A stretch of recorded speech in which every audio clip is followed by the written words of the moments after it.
Otherworldly Evil Monarch, Bab 253.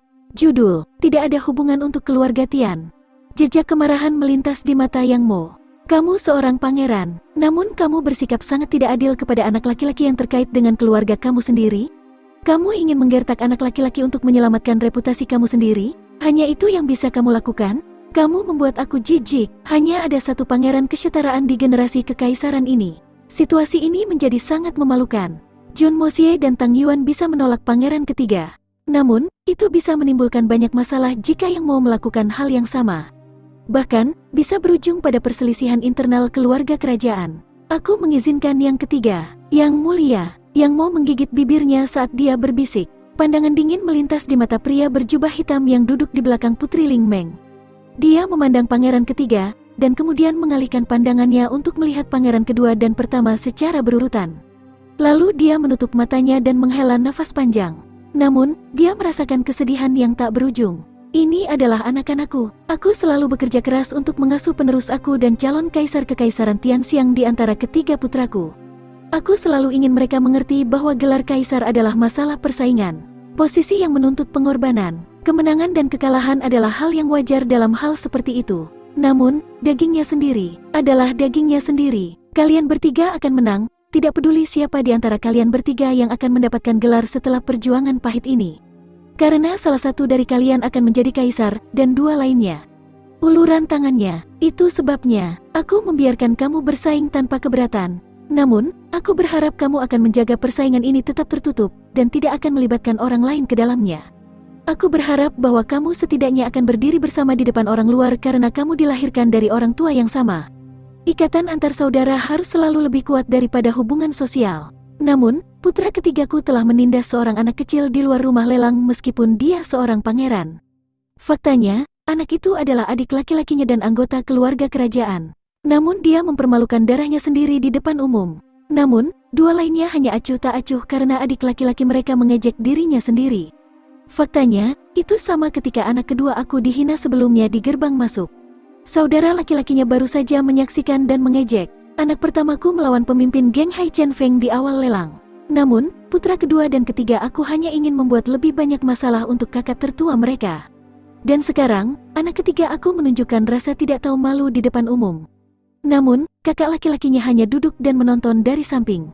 Mereka tidak berusaha untuk memberikan kebijaksanaan kepadanya. Mereka jelas menunggu untuk menggunakan ini untuk melawannya nanti. Persaudaraan macam apa ini? Yang Mulia yakin bahwa ketiga putranya akan menempatkan catatan rinci tentang tindakan saudara mereka di atas mejanya nanti malam. Mereka masing-masing akan mendakwa dua lainnya. Adapun isi dari catatan ini, Kaisar tidak akan repot-repot melihatnya. Aku masih ingat hari-hari aku sendiri. Huai Nong dan aku bersaing untuk posisi Kaisar. Huai Nong dan aku selalu menjaga hubungan saudara kandung meskipun hal-hal tidak mudah di antara kita. Mengapa kalian bertiga tidak mengikuti teladan Huai Nong? Setidaknya Yang Mo kecil bertindak seperti ayahnya dulu. Wajah menyedihkan Yang Mo melintas di mata Kaisar. Dia tahu dengan jelas bahwa bocah itu dianiaya. Namun, dia tidak mengajukan keberatan. Dia menghela nafas dengan sedih saat dia berpikir, apakah tidak ada rasa hormat antara kakak laki-laki dan perempuan? Akankah ikatan antara Huai Nong dan aku berubah menjadi buruk jika dia tidak mundur dari kontes? Apakah tidak ada hubungan di keluarga Tian? Kaisar menghela nafas kelelahan. Tiba-tiba, dia mulai merasa bosan. Dia telah menghabiskan sepanjang hari untuk merencanakan dan merencanakan. Karenanya, dia benar-benar tidak bisa mengambil fakade bodoh ini sekarang. Ini membosankan. Ini sangat membosankan. Dia merasa dianiaya. Dia telah tiba di sini dengan harapan bisa mengetahui lebih banyak tentang orang misterius di balik pengaturan rumah lelang ini. Namun, dia tidak pernah menyangka bahwa ketiga putranya akan mengubah situasi menjadi ini. Kaisar tahu bahwa hubungan antara ketiga putranya agak tegang saat ini. Namun, dia tetap menganggapnya harmonis. Dia selalu menganggap bahwa ketiga bersaudara itu memiliki ikatan yang damai dan persaudaraan. Dia menganggap putra tertuanya pria yang tenang, putra keduanya cerdas, dan putra ketiganya sederhana dan jujur. Dia selalu menganggap ketiga putranya sebagai tiga permata mahkota dari silsilah keluarganya. Dia sadar bahwa tidak mungkin menghindari beberapa kekurangan dalam karakter, cacat kecil pada pohon yang indah. Namun, dia tidak pernah mengira bahwa cacatnya akan sebesar ini. Apakah ini kondisi temperamen mereka? Apakah ini cara seseorang berperilaku di mata publik? Bahkan, mereka rela menggunakan namanya untuk mendapatkan keinginannya. Tanpa malu-malu pada hal itu. Ini adalah perampokan telanjang. Nyatanya, tampaknya mereka ingin yang miskin merasa bersyukur saat mereka menjarah mereka. Aku yakin bahwa bahkan seorang hakim daerah akan mempertimbangkan dengan baik akibat dari ini. Dan ini pangeran kekaisaran, ini sangat tak tertahankan. Apakah ini yang aku ajarkan kepadamu? Wajah kaisar menjadi pucat, dan jarinya mulai bergetar. Sepertinya dia tidak bisa mengendalikan amarahnya. Tuan Wen mengulurkan tangannya dan memegang tangan kaisar untuk memberinya dukungan. Aku sangat kecewa. Dia menopang kepalanya dengan tangannya. Dia tidak pernah sekalipun menundukkan kepalanya yang bangga selama beberapa dekade ini. Namun, dia menundukkan kepalanya dalam kesedihan setelah melihat semua ini. Gelombang demi gelombang kesedihan menghantamnya saat dia melanjutkan. Memang, sangat kecewa. Aku mengerti apa yang kamu rasakan. Mereka berada dalam jangkauan pendengaran banyak orang. Oleh karena itu, Tuan Wen tidak dapat memanggil kaisar dengan gelar yang sesuai. Selain itu, kaisar keluarga Tian tidak terlalu peduli tentang itu. Posisi seorang kaisar sangat kesepian. Itu membutuhkan dia untuk terputus dari dunia. Satu atau dua keturunan yang sedikit tidak layak hampir tidak bisa dihindari. Tuan Wen menyadari bahwa kaisar telah mengungkapkan isi hatinya, dan dapat merasakan bahwa Yang Mulia pasti merasa sangat sedih. Kaisar selalu menjadi putra mahkota yang luar biasa sepanjang hidupnya. Saudaranya, Pangeran Setara tidak pernah kompetitif sejak awal dan selalu mundur di depannya. Dan meskipun kaisar sangat bijaksana, dia masih kurang jika dibandingkan dengan penguasa yang sangat galak di masa lalu. Dia tidak pernah mengalami pergulatan sengit untuk harem atau pertemuan untuk pernikahan politik. Semua orang menyerah begitu saja di depannya. Meskipun menerima gelar kaisar dengan cara ini akan dianggap cukup beruntung. Itu juga kemalangan terbesarnya. Kaisar pasti orang paling penting di kerajaan. Dan itulah alasan mengapa semua keluarga besar berjanji setia kepadanya. Namun, ini juga salah satu kelemahan terbesar yang dimainkan di sini. Seorang kaisar juga seorang pria, dan harus memilih penerus tahta berikutnya. Dia secara alami akan memilih orang yang paling cocok untuk itu. Keberuntungan mungkin menguntungkan seorang pria, tetapi mungkin tidak melakukan hal yang sama dengan putranya. Begitulah yang terjadi di sini. Oleh karena itu, perselisihan untuk gelar kaisar pasti akan muncul. Itu aneh. Ketiganya menunjukkan janji, dan ada harapan di masing-masing. Lalu mengapa mereka menangani masalah dengan cara yang tidak bijaksana? Terutama yang termuda. Mengapa dia harus berbicara seperti itu di depan semua orang? Apakah dia tidak khawatir tentang ejekan selanjutnya? Atau mungkin dia tidak menyadarinya? Kaisar mengerutkan kening saat dia mengatakan ini dengan suara rendah. Aku yakin pangeran telah mempertimbangkan hal ini. Ketiga putra kaisar bukanlah orang bodoh. Namun, yang paling dia pertimbangkan saat ini adalah kamu. Wen yang lihai dan berpandangan jauh tersenyum. Dia ingin kamu tahu betapa dia menghormati kamu. Posisinya akan tetap kokoh selama kamu mengetahuinya. Dan untuk ejekan orang lain, dia tidak peduli tentang itu. Tidak masalah baginya selama kamu tidak perlu melihatnya. Jika anggur ini pergi ke istana, dan jika kamu ada di sana, bukan di sini, apakah kamu tidak akan terkejut? Apakah kamu tidak akan bahagia? Ini adalah niat sebenarnya dari pangeran ketiga. Adapun masalah lainnya, itu tidak relevan baginya untuk saat ini. Tuan Wen berkata dengan nada yang agak muram dan tajam. Pangeran ketiga hanya ingin menunjukkan kekagumannya dengan memberi kamu anggur yang enak ini. Adapun adegan setelah postingan itu, apa pengaruhnya terhadap kamu? Iya, ini persis seperti itu. Kaisar akhirnya sadar. Rupanya, tampaknya anak ketiga aku tidak bisa disalahkan sepenuhnya. Hanya saja metodenya dalam menangani sesuatu agak sembrono. Itu saja. Apakah ini yang mereka sebut? Apa yang manusia usulkan, yang ditentukan Tuhan?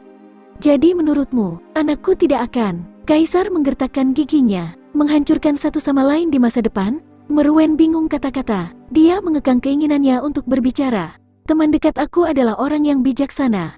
Bagaimana mungkin dia menanyakan pertanyaan yang begitu naif hari ini? Musuh tidak bisa hidup di bawah langit yang sama. Setelah berkuasa, kakak laki-laki pasti akan melenyapkan adiknya. Apakah itu terlalu sulit untuk dibayangkan? Tapi bagaimana aku bisa mengatakan hal seperti itu? Kamu tidak perlu mengatakannya. Aku mengerti. Kaisar dengan keras menutupi wajahnya dengan tangannya dan menundukkan kepalanya lagi. Dia tidak tahu harus berpikir apa. Dia memijat pelipisnya dengan jari-jarinya. Dia akan melakukan ini ketika dia harus membuat keputusan penting. Itu adalah tindakan memaksa kebiasaan. Tuan Wen, aula aristokrat didukung oleh Jin Yang Gang. Selain itu, mereka juga memiliki orang yang sangat berbakat yang mengendalikan berbagai hal dari balik layar. Aku tidak percaya bahwa 3 anak dapat bertanggung jawab atas operasional balai ini. Tidak mungkin bagi Jun Santian dan Tang Wanli. Adik laki-laki aku benar-benar keluar dari pertanyaan. Kita berangkat hari ini dalam perjalanan ini untuk menemukan siapa pria ini. Pria ini berhasil mengumpulkan semua orang kaya dan berkuasa. Dan banyak dari orang-orang ini akan bertengkar satu sama lain setelah masalah hari ini. Selain itu, dia memberi ketiga pangeran kesempatan untuk berinteraksi dengan semua kultivator kota. Kaisar mengangkat kepalanya dengan pemahaman yang tiba-tiba.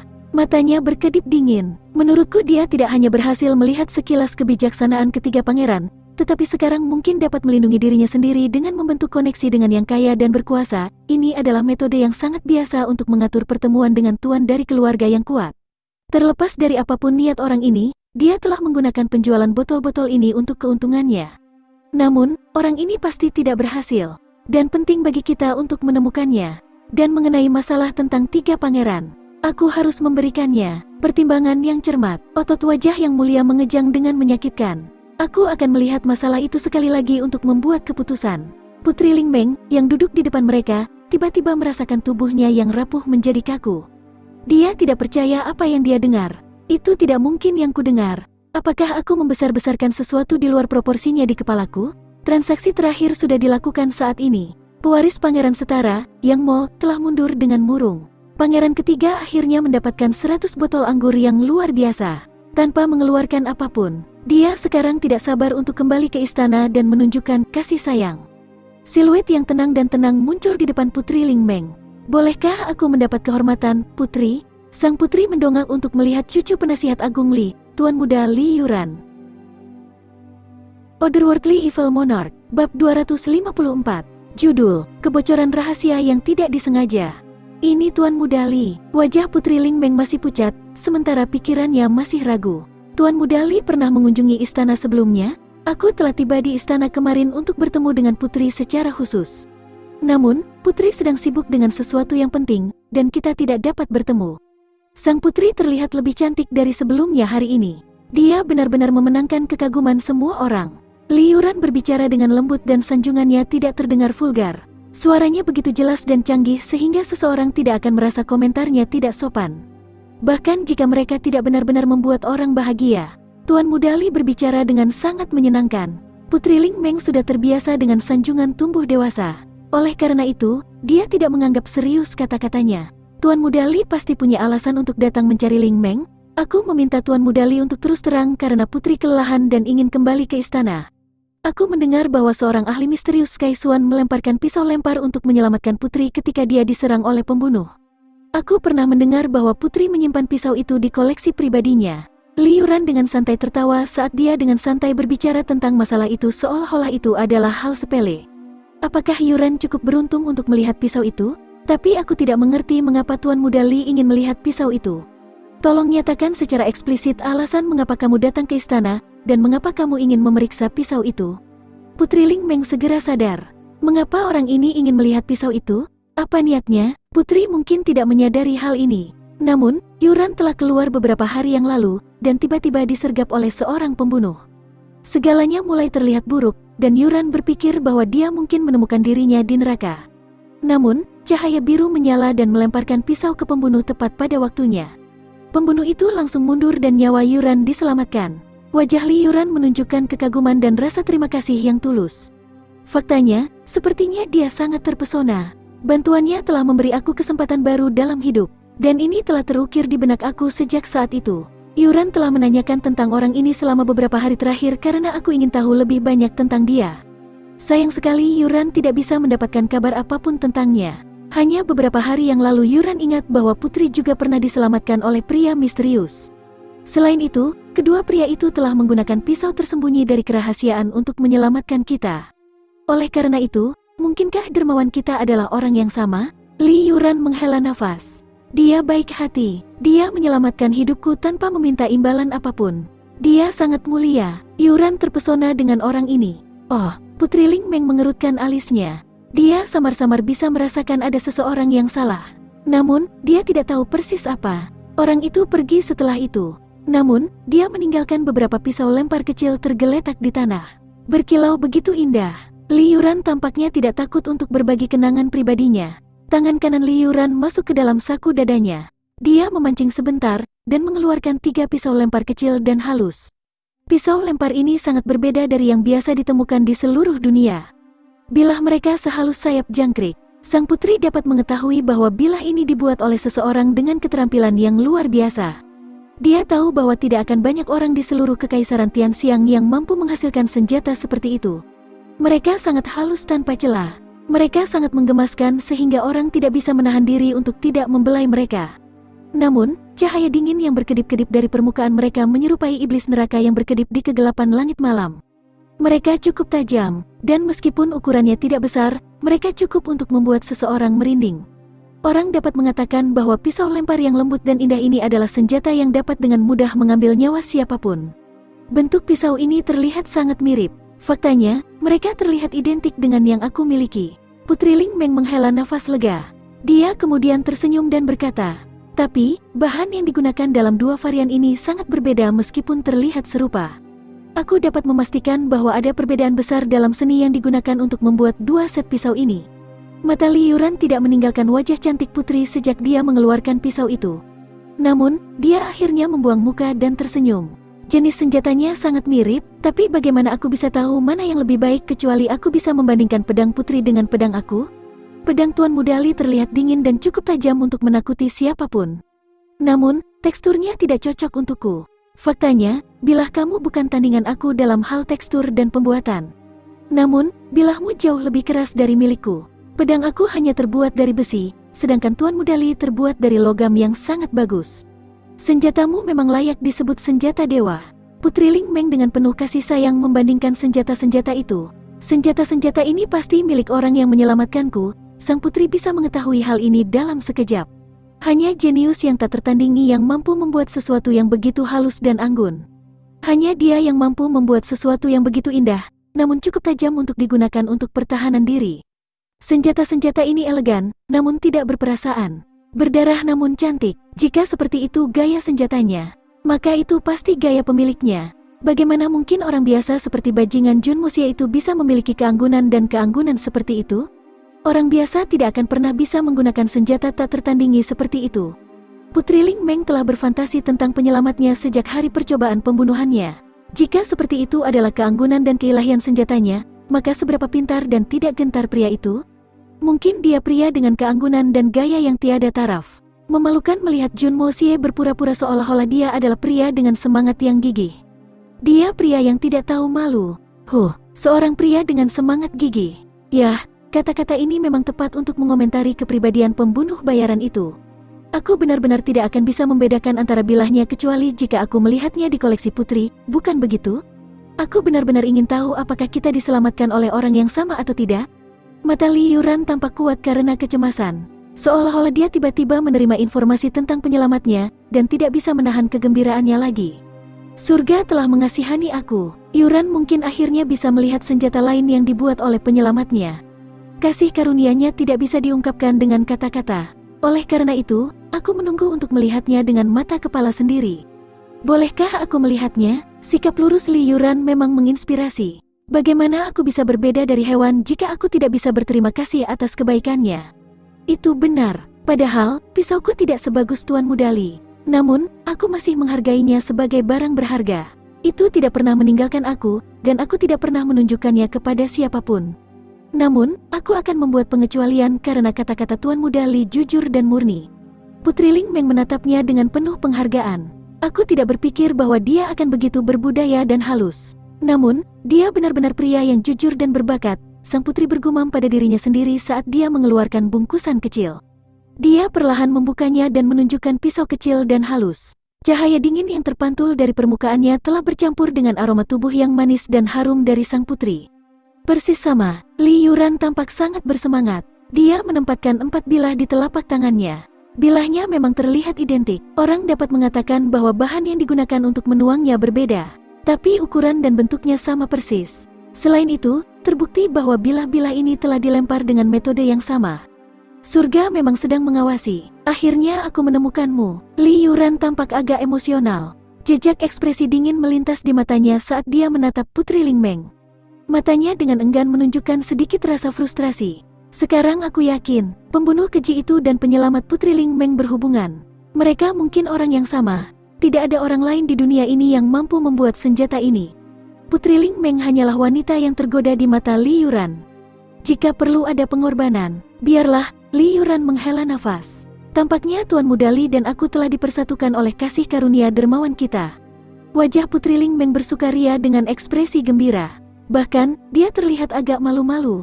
Ekspresi unik dan aneh ini hanya menambah lapisan lain pada keindahan wajah lembutnya. Tolong jaga dirimu, Putri. Jiwa Li Yuran sedikit bertahap oleh sorot mata Putri, dan kecantikannya yang tak tertandingi selama sepersekian detik. Namun, dia segera mendapatkan kembali ketenangannya, dan kembali ke mentalitas dinginnya yang biasa. Yuran harus pergi sekarang. Aku akan datang ke istana nanti untuk bertemu Putri. Li Yuran membungkuk setelah dia selesai berbicara, dan kemudian berbalik untuk pergi. Dia bahkan tidak repot-repot mengambil pisaunya, dan meninggalkannya pada Putri. Pembunuhnya telah ditentukan. Oleh karena itu, pisau lempar sama sekali tidak berguna baginya sekarang. Bahkan fakta bahwa mereka adalah senjata yang sempurna tidak ada nilainya baginya. Sang putri agak bingung dengan cara Li Yuran pergi. Tuan Muda Li sendiri berkata bahwa dia sangat menghargai senjata penyelamatnya. Dan dia melanjutkan tentang betapa bersyukurnya dia kepada pria itu. Namun, dia meninggalkan pedang ini begitu saja denganku setelah dia berterima kasih padaku. Sepertinya, Tuan Wen masih berdiri di belakangnya. Dia berbisik, kata-kata Tuan Muda Li aneh dan berputar-putar. Ada sesuatu yang salah. Mereka hampir kontradiktif. Selain itu, matanya menunjukkan sedikit kedengkian saat dia melihat sang putri meskipun tidak ada provokasi. Dia pasti memikirkan sesuatu yang keji. Dan tampaknya dia mungkin memikirkan Putri. Aku tidak bisa memikirkan hal lain. Selain itu, Yang Mulia, kita harus menempatkan 1 atau 2 penjaga pada Putri demi keselamatannya. Kaisar menyipitkan matanya dan berbisik. Tapi aku juga ingin melihat siapa ahli misterius ini. Kaisar melihat bekas ketakutan di mata Tuan Wen dan tertawa. Jangan lupa bahwa Ling Meng memiliki pengawal di sisinya. Dan pengawal itu adalah ahli Sky Xuan. Keselamatannya seharusnya tidak menjadi perhatian. Ye Guhan, bagaimana jika dia terbukti tidak cukup, atau tidak selalu ada di sisinya? Tuan Wen menggelengkan kepalanya karena tidak setuju. Lagi dan lagi, sudah lama sejak percobaan pembunuhan terakhir dalam hidupnya. Bukankah benar-benar kebodohan jika mengabaikan pertimbangan Ye Guhan saat merencanakan pembunuhannya lagi?